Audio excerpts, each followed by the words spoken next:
Assalamualaikum warahmatullahi wabarakatuh. Para pemirsa, ada 3 filosofi dasar dalam mengarungi hidup yang diyakini oleh masyarakat kita, khususnya di Pulau Jawa. Yang pertama, hidup itu ya ojo kagetan. Kita nggak boleh kaget gitu. Dia harus menghadapi ya, biasa-biasa saja. Yang kedua yaitu ojo ngumun. Kita tidak boleh heran gitu melihat fakta-fakta dan apa yang akan terjadi. Yang ketiga disebut dengan ojo dumeh. Ojo dumeh ini artinya seseorang tidak boleh sombong. 1, 2 atau ketiga yang dilanggar maka orang Jawa menyebut dengan cilokore, dia pasti celaka gitu. Dalam menanggapi Gus Miftah atau Miftah Maulana yang kemarin itu telah menyatakan pengunduran dirinya sebagai asisten atau utusan khusus Presiden Prabowo di dalam masalah kerukunan dan sarana beragama. Maka dengan demikian kita lihat Miftah sudah bisa menerima atau sudah bisa ngalah gitu. Karena ditekan oleh masyarakat sedemikian rupa. Hampir setiap pojok dari pojok-pojok medsos yang kita ikuti semuanya menyerang Miftah. Tapi tanggapan Presiden Prabowo kita lihat sangat diplomatis dan menghargai terhadap orang-orang yang sudah membantunya. Dia menyebut Miftah sudah menyadari kesalahannya, Miftah sudah bertindak kesatria. Hebat kan? Kemudian ditambah lagi Gus Miftah karena hidup di kalangan orang-orang bawah, ucapan dan guyonan-guyonnya kemudian terasa menjadi sangat tidak pantas dan janggal ketika dia sudah menduduki jabatan politis. Memang masyarakat kita ini sebelum kemarahannya itu diungkapkan secara verbal gitu, ada reaksi dari masyarakat ini yang perlu ditanggapi bersama-sama. Misalnya kalau masyarakat itu sudah marah, kita lihat kan beberapa waktu yang lalu itu peternak atau petani yang mengolah susu gitu, dia membuang susunya. Susu sapi misalnya. Kenapa? Karena dia sudah marah. Harga begitu rendah dan tidak diserap oleh koperasi. Marah. Kemudian kemarahan itu bisa juga dalam bentuk ya pohon-pohon kayu nanti ditebangin. Pohon di jalan gitu kan. Itu tanda masyarakat marah. Marahnya ke siapa ya? Gak tahu juga. Nah, kemarin itu marah masyarakat itu sudah menggumpal dan berujung atau bermuara kepada Gus Miftah. Tapi untung persoalan ini tidak panjang-panjang gitu. Gus Miftah bisa menerima, dia menyadari kekeliruannya, lalu ya dalam bahasa kita dia ngalah, dia mundur. Maka kita kira persoalannya itu mungkin gelombang itu mulai agak menurun.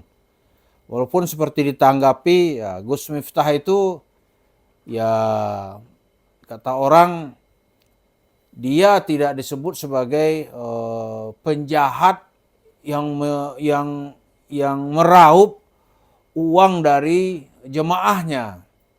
Lalu apa hubungan ini dengan Yusuf Mansur gitu. Kita berharap Gus Miftah ini ngalih, ya kan? Setelah dia ngalah, dia tuh ngalih. Artinya apa? Dia menghilang buat sementara dan jangan dulu tampil ke hadapan publik sebagai ya, tokoh agama atau sebagai ustadz, apalah namanya, yang membuat kemarahan orang belum reda gitu. Kita berharap kalau Gus Miftah ini ngalih, maka kemarahan masyarakat berikutnya ke siapa? Ya kita berharap masyarakat itu menggumpal kemarahannya kepada Yusuf Mansur. Karena kelakuan, sikap dan perbuatan Yusuf Mansur sebetulnya lebih dahsyat, lebih membawa daya rusak yang luar biasa kepada kehidupan masyarakat dan jemaah dan mobil khusus umat Islam. Kalau Gus Miftah ya sudah orang tersinggung sudah selesai gitu. Dia sudah membayar dengan pengunduran dirinya. Nah sekarang kita berharap kemarahan ini nih, marah orang pertama nanti apa? Orang marah nanti itu kepada Yusuf Mansur. Dan kemarahan sebelum mengejar Yusuf Mansur, orang kan marah dulu kepada segala bentuk usaha atau bisnis yang terafiliasi kepada Yusuf Mansur. Yang paling ke depan itu adalah warung steak and shake. Ini di Pulau Jawa banyak sekali. Nah orang-orang yang kesal dengan perilaku menjual agama ini, tindakan yang menjual agama untuk keuntungan pribadi, ini momentum sekarang orang marah. Orang marah gitu. Gak bisa, orang harus marah. Kalau dengan Gus Miftah, dengan pidato presiden, seperti pidato ketika mengantar mayat menuju kuburan gitu. Dia telah memuji, telah menempatkan Gus Miftah sebagai tempat yang terhormat. Dia bilang, Gus Miftah sudah menyadari kekeliruannya dan dia telah bertindak sebagai seorang kesatria. Jarang orang saat ini yang mau bertindak sebagai seorang kesatria. Itu mungkin masyarakat Indonesia sudah agak reda ya. Tapi ada sekarang ini yang tindakannya tidak berhenti-berhenti. Yang kelakuannya tidak pernah mau menyesali. Yaitu Yusuf Mansur. Dia terus meraup uang jemaah. Dia terus mengambil uang jemaah. Tidak peduli dia tuh ini melanggar, ini orang dah kesal, orang dah sakit, nggak peduli. Malah dia nantang. Silahkan ente katanya ke pengadilan. Silahkan kita berjumpa di pengadilan. Ditempuh oleh Zaini Mustafa jalur pengadilan dengan gampang dikalahkan di Mahkamah Agung. Oh ini mengerikan. Mengerikan. Karena itu sekarang masyarakat yang menggumpal ini satu lagi yang berbahaya ini yang kerjanya menjual agama, ilmu agamanya nggak ada, ayat-ayat dia pelintirkan sedemikian rupa untuk mendapatkan duit. Untuk mendapatkan duit nggak ada ceritanya, mayat udah mati pun dijual gitu. Lalu dari cerita itu Mansur menjadi orang kaya, seorang konglomerat yang uangnya triliunan gitu. Lalu dia berpesta pora, dia dan anaknya, bahkan nanti yang ikut menikmati kelakuan jahatnya itu, yaitu orang-orang yang terlibat di dalam bisnis warung steak and shake.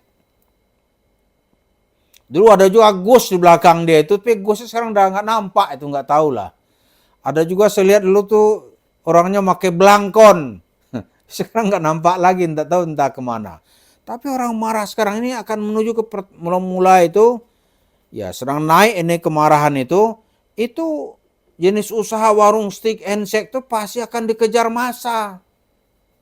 Sebagaimana orang marah nih, susunya nggak dibeli oleh koperasi, ditumpahin sama dia. Habis demo misalnya nih, pohon kayu yang ditanam oleh Pemda ditebang. Itu tanda masyarakat kita sudah marah. Nah, kalau Gus Miftah itu dia ngalih dulu, diem gitu kan, maka kemarahan berikutnya itu akan mengejar Yusuf Mansur. Yusuf Mansur sendiri kah? Tidak. Anak perempuan yang juga ikut bersekongkol di dalam permufakatan jahat, yaitu berniat dan telah melakukan pengambilan uang jemaah atas nama jual-jual agama gitu, jual-jual Tuhan, jual-jual sedekah. Lalu diikuti oleh ring duanya yang ikut mengelola dan mengendalikan uang-uang itu. Karena kemarahan itu tidak bisa atau belum bisa dihentikan begitu saja. tokoh-tokoh agama yang jual-jualan agama, yang buat sorban-sorban agama ini, yang pada hakikatnya ternyata hanya seorang penipu yang merugikan banyak orang. Yusuf Mansur sekarang ini, Anda jangan tenang-tenang karena kemarahan sedang akan menuju kepadamu. Mari kita tunggu bagaimana masyarakat Indonesia mensikapi perilaku orang-orang yang jual-jualan agama dengan sombong lalu menumpuk kekayaan atas namanya sendiri. Yusuf Mansur adalah tokoh yang paling utama di barisan itu. Terima kasih. Assalamualaikum warahmatullahi wabarakatuh.